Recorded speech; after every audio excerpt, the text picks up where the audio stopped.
په مسلسل جنازو ویریږم هسې نه کور مې ادیره کې راشي په مسلسل جنازو ویریږم هسې نه کور مې ادیره کې راشي یاران مې ماته مخامخ ودرېږي منافقین چې سپاره کې راشي او د جدایۍ په اذیت خبرې لکه چې ګوتې دروازه کې راشي. السلام علیکم مینوالو، یو ځل بیا تاسو ته مخامخ یو.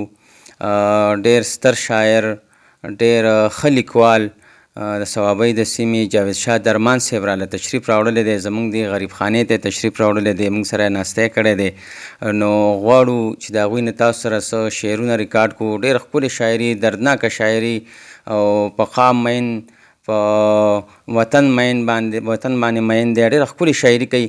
نو ډېر وخت تاسو منځ کې نه خیال کېږم، غواړو چې درمان صاحب نه تاسو سره څو شعرونه ریکارډ کړو. درمان صاحب د خپلو مینوالو ته او زموږ د پیج مینوالو ته څه وایي؟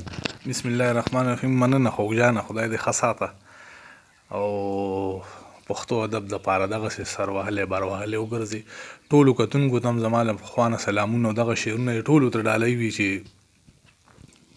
درنه وغواړم زړه مثال خبره کوم او رد عمل به دې وي څه مثال خبره کوم.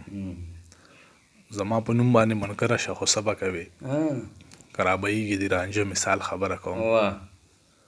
په موده پس راغلی په سترګو کې دې څه راوړي، مطلب شراب، مطلب اوبه، مثال خبره کوم. او زما د درد به درته وشي اندازه درمانه چې زه شم ته او ته شې زه مثال خبره کوم. ماتم چې په لرګي کوي نو څنګه به کوي، مرغۍ که خودکشي کوي نو څنګه به کوي. ماتم چې په لرګي کوي نو څنګه به کوي، مرغۍ که خودکشي کوي نو څنګه به کوي. د سترګو سمندر کې که خطره د ډوبېدو وي، سړی که واپسي کوي نو څنګه به کوي. د ټول عمر یارۍ له زه وعدې به سړی وکړي، که څوک یې عرضي کوي نو څنګه به کوي. د ستا له خوا نه یار زما په لور راغلي کاڼي، خاطر که د تندي کوي نو څنګه به کوي. په بره ملکان کې به پښتو سړي ته وایه، درمان که بېننګي کوي نو څنګه به کوي. او د شهید ارمان مزار مخې له راغی، سپینه ږیره باندې یار مخې له راغی. د شهید ارمان مزار مخې له راغی، سپینه ږیره باندې یار مخې له راغی. ما په وچو شونډو ژبه کړه راتېره، د یو عمر پاتې کار مخې له راغی. خودسرۍ او څو ټالۍ به درکومه، که په لار کې چېرته دار مخې له راغی. خودسرۍ او څو ټالۍ به درکومه، که په لار کې چېرته دار مخې له راغی. د ځپلي کام جواب به ترې طلب کړم، مقابل کې که مې پلار مخې له راغی.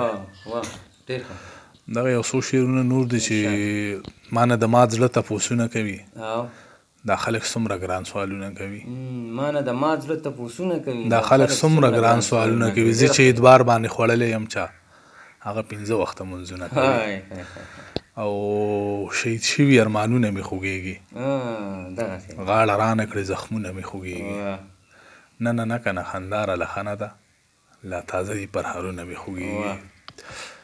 راته د صبر یو آیات وښیه، مرشده یا خپل کرامات وښیه، لکه یعقوب ورپسې ډونده شمه، څه طریقه د ملاقات وښیه. یاره درمان صاحب بس بیخي هغه تنده دې راله ماته کړه، خو داسې لږ لږ اوس هم تږي پاتې وو. 2-3 شعرونه راته نور ووایه نو ډېر خوند به وکړي. زموږ د پیج چې کوم ملګري دي هغوی هم ستاسو ډېر مینوال دي، زه ګورم هغوی غوښتنې هم کوي. زموږ د پیج چې کوم مینوال دي هغوی اکثر مانه غوښتنه کوي چې درمان صاحب نه څه مرکه وکړئ، څه دغه وکړئ، خو وخت نه میلاوېدلو. تاسو سره هم خو شعرونه راته ووایاست.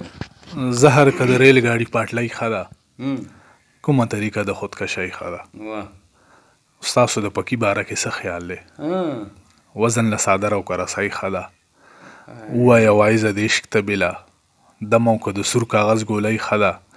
او کم از کم د مخ دې ګاونډی خو ده، ما نه ستا د غوږ د غوالۍ ښه ده.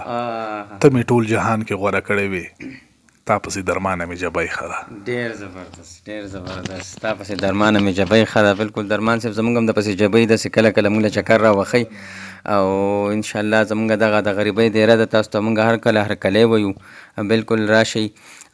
مینوالو دا زموږ سره درمان صاحب و، تاسو ته ښکلي ښکلي شعرونه واورېدل. انشاءالله که بیا موقع جوړه شوه بیا به ترې اورو، بیا به هم ترې اورو. تر دې دمه محمد علي خوږجان له اجازت ورکوي. د لوی الله په امان.